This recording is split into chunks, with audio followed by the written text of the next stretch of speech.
Chai FM, 101.9 megahertz of life. Let's speak to our first guest this morning, Professor Eytan Gilboa. He's an expert on U.S.-Israel relations and international communications. Professor, very good morning to you. Before we start talking about what is going on, when you think back to your youth, were there what were the TV shows? Were there specific Israeli TV shows that captured the imagination of people, or was it very much like South Africa, where we watched American or British TV?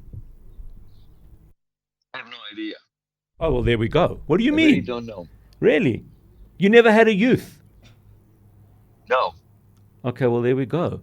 Well, that starts it off very, very, very seriously then. Okay, then you don't know what you're missing. But let's talk about what we do need to know, which is the Iran and U.S. situation. How did it play out that America was surprised by the attack on a base in Jordan? Yes, the United States was surprised because Iran has been violating the ceasefire directly and indirectly via its proxies. Mm-hmm. And just yesterday, Hezbollah in Lebanon attacked an Israeli vehicle, and this is also true for the pro-Iranian militias in Iraq. Mm-hmm. They fired at several targets in the region, and so United States, Trump had no other choice but to respond, and he resumed tonight a low-level military response, and Iran now responded to the response. Just a few minutes ago, they attacked again with ballistic missiles the U.S. base, Air Force base in northern Jordan. So it's either the United States is correct in suggesting that there are two groups in Iran, each pushing into a different course. One group wants negotiations and an agreement. The other one wants to continue the war with the United States. This may be also true for the United States. You have two groups. One is very skeptical about negotiations and agreements with Iran. The other one says that the United States should not resume full-scale war in Iran. It could be that the moderates... What, Howard? Sorry, no, we can hear you. You're saying So could be that the moderates... The moderates in Washington are talking to the moderates in Iran.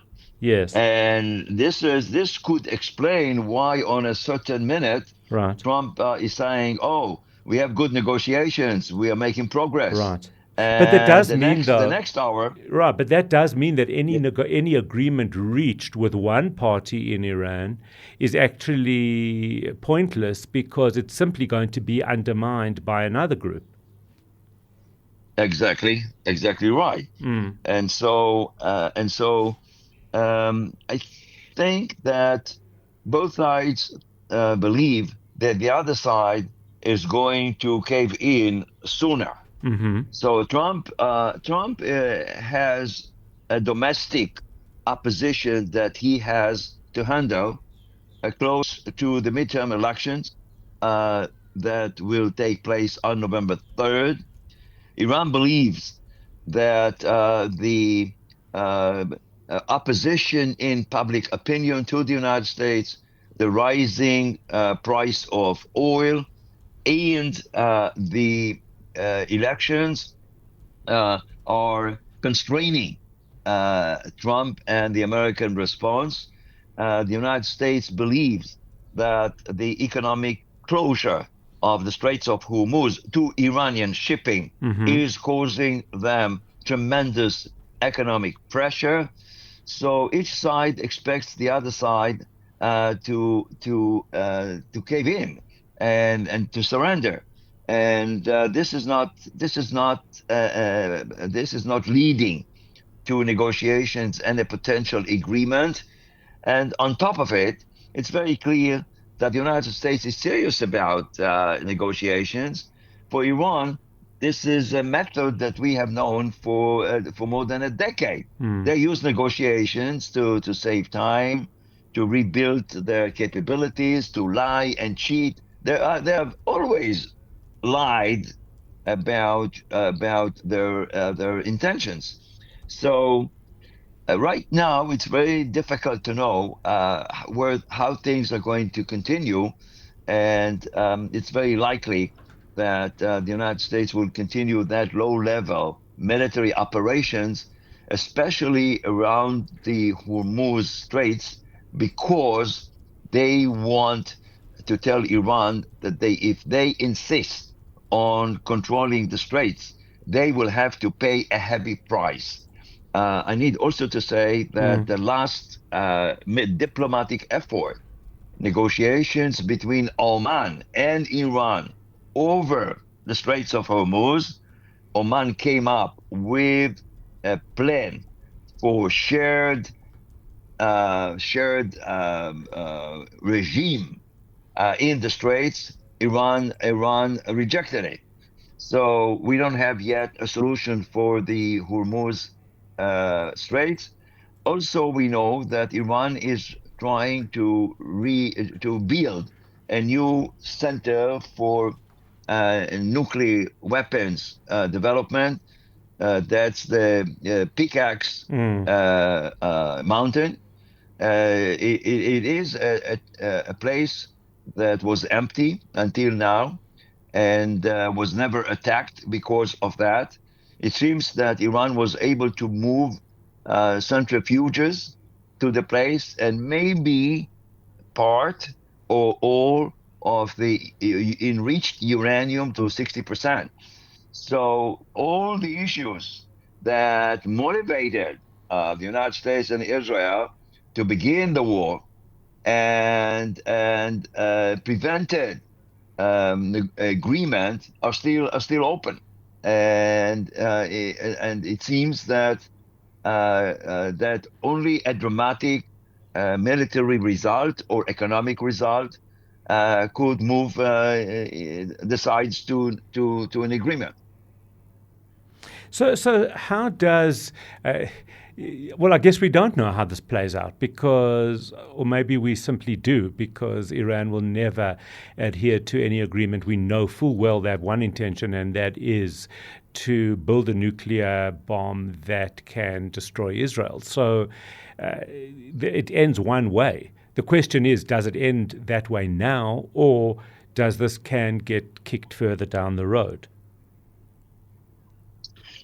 That's the question. We don't have yet good answers. Right. And Netanyahu was in Washington on Tuesday, returned yesterday, and this was exactly the main issue the two sides exchange views about. So despite the odd circumstances behind the visit, like it was defined as a private visit, and Netanyahu entered the White House from a side entrance, and all kinds of statements coming from people in the White House that don't like Netanyahu. Despite all of that, the main issue was exactly the one you are raising, and I guess that Netanyahu asked Trump what he's going to do. And this was before the resumption of Iranian attacks and the American responses and the Iranian responses to the responses. This is a cycle of escalating violence that is changing the situation on the ground, because you can offer all kinds of negotiations and agreements, but you need the other side to implement them. that is where we do need to leave it. Professor Eytan Gilboa, thank you as always, expert on the US-Israel relationship, international communications, Bar-Ilan University and Reichman University, bringing us the latest from the talks between Netanyahu and Donald Trump, as well as the war in Iran.